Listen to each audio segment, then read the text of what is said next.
First look, 49ers, Seahawks. It is Labor Day weekend. That means that we're relaxing.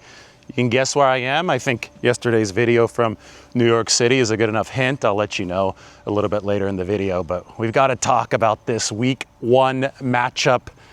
Right out of bed, I can tell you that the Seahawks were a mediocre team last year, but there are signs that this could be working on its way up. Sam Darnold, I think, is unquestionably an upgrade over Geno Smith at quarterback, and especially since it's Sam Darnold with Clint Kubiak as his offensive coordinator, because the Seahawks should be running a lot more power ground game. And Kenneth Walker III, he's analytically been one of the toughest guys to bring down when he's been healthy, and obviously they're going to have him at the start of this season. So we know that the 49ers' biggest weakness last year, outside of special teams, but their biggest weakness was run defense, number 29. And they're going to be tested right out of bed against the Seattle team that is going to try to pound the rock. Sam Darnold attempted the fifth most play-action passes last year for Minnesota. So you can bet that Clint Kubiak, former 49ers staffer, is going to be trying to follow the Shanahan plan, which is run the football successfully, zone blocking scheme, and then go to the play action. So the 49ers are going to be pressed to get Sam Darnold out of his comfort zone. So new look Seattle offense, I would toss everything that you thought about the number 18 offense with Geno Smith last year out the window. Realize that they drafted Gray Zabel in the first round out of North Dakota State. He's going to play left guard for them. This offense is going to look different. I don't know how quickly they're going to gel and develop, but that's part of the fun of the early regular season in the NFL. Everyone has a clean slate of hope. Everyone has Super Bowl aspirations, maybe not everyone, but a lot of teams think that they're going to be pretty good, and I think the Seahawks, after the preseason, think they're going to be able to run the football and then throw off the spine of that running game, and that's what Sam Darnold's all about. They signed Cooper Kupp. I get that might not be the scariest signing in 2025, but JSN returns at wide receiver for this team, and Cooper Kupp is going to be their number 2, number 3 guy. So we'll see what they're able to do offensively. It's defensively where their coach, Mike Macdonald, he's a defensive-minded head coach. Defensively, they might be ready to truly take another step. And that's, to me, the marquee matchup of this game. Because, I talk about the 49ers' overarching plan, their overarching formula for this season. Defense, I think it's going to be a slow cook, right? So the defense is probably not going to be its best at the very start of the year, having to replace over 40% of its snaps, all the numbers. The 49ers offense, even though they're coming in shorthanded at receiver, they could still run 12 personnel, they could still run 21 personnel, which means McCaffrey, Kittle, if they're healthy with Brock Purdy, this offense can still move the football, and the 49ers will hope perform better in the red zone. So, with all those things true, with all those things in place heading up to Seattle, how are they going to perform against the Seahawks defense that is strong in the secondary? I don't think that the front seven is particularly good, but that back end of the defense is strong. And if Mike Macdonald has his way, this is the former defensive coordinator of the Baltimore Ravens, same Ravens team that gave the 49ers some fits back in that 2023 season. But if he has his way, he's able to deploy his secondary with such adaptability that it masks some of the issues on the front end, and he can create turnovers, he can create real confusion with his defensive backs. They added Nick Emanwuri, the really versatile DB out of South Carolina. 49ers were interested in him as well. And they're going to try to add him into the mix with Devin Witherspoon, with Reek Woolen, with Julian Love, who played really well at safety last year. They're going to try to add him into that mix on the back end and take these things up a notch. And it's going to be Brock Purdy without his A-list receiver core. He's going to have to be using a lot of that 12 personnel, a lot of that 21 personnel. We'll see. Marquez Valdez-Scantling probably going to have a role for the 49ers, and obviously Ricky Pearsall is going to be the featured guy at the X wide receiver position for the 49ers. I guess we're still waiting on news regarding Juwan Jennings, but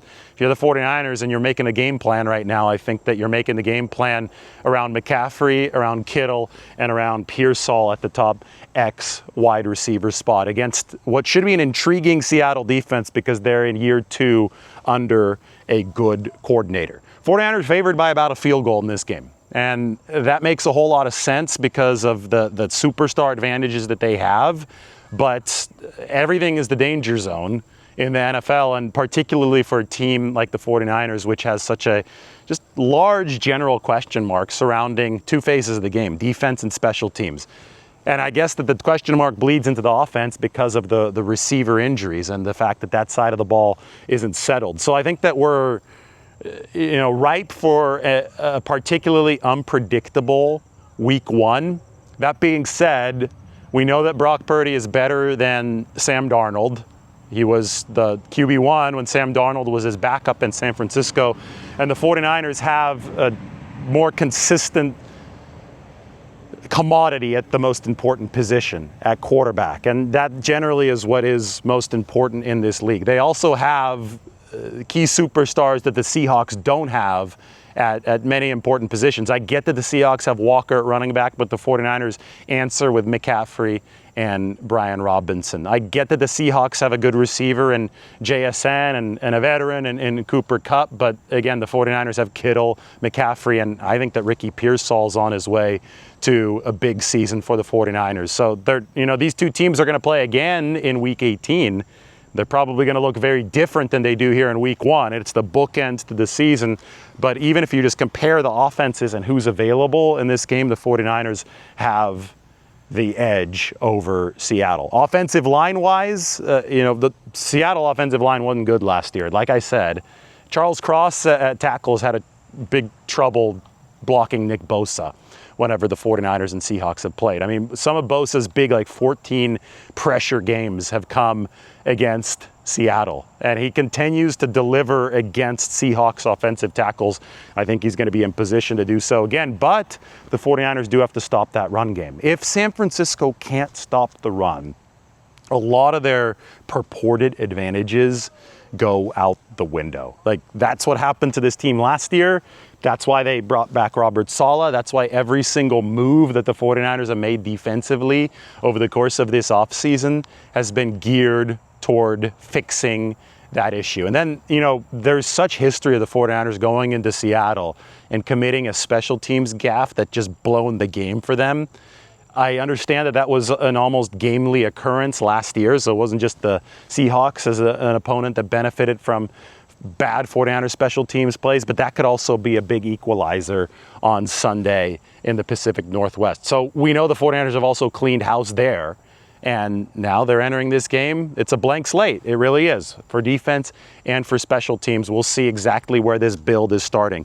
You guys know my prediction for the season. I think the 49ers are going to be good offensively, maybe not as explosive early on, but it's going to be a work in progress on defense, maybe even on special teams. So I think they may have to win some shootouts. And I think that week one, especially since you're going to Seattle when there should still be good weather, I think there's going to be some points scored in this football game. And I do think that the 49ers will be a little bit more vulnerable given the receiver position. But they do have the better quarterback. And when I make my prediction this week, that's probably going to weigh heavily in it. Not quite going to make my prediction yet because we're just now going to start to break down the tape and start to talk about this matchup again. It is Labor Day weekend. This is our one chance to kind of get a little bit of a break from everything. See, the neighbors over here are Colorado Buffalo fans. You could probably see the Colorado Buffalo flag over there. We're watching college football right now. It was Lee Corso's final game day. Going to go put on some of those games, let you guys watch all the college games, get a little bit of a break, a little bit of a palate cleanser from the 49ers over the course of this weekend. And then they're going to be back out on that practice field Monday. Kendrick Bourne is visiting the facility on Monday for San Francisco. That's going to be fun because if the foot checks out well and if everything goes according to, I think, what the 49ers want to see, I don't believe they let Kendrick Bourne get on a flight back to the East Coast to visit the Washington Commanders on Tuesday. Maybe KB is going to be part of this team heading up to Seattle. He's from the Pacific Northwest, by the way. He's from Portland. So wouldn't that be something? Kendrick Bourne helping the 49ers replace Jawan Jennings after Jawan Jennings replaced him back in 2021.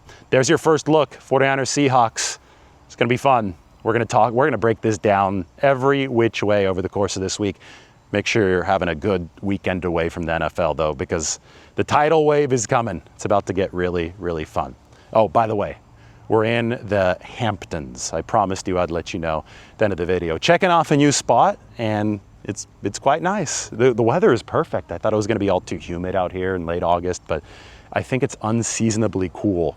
So the California in me is very, very happy.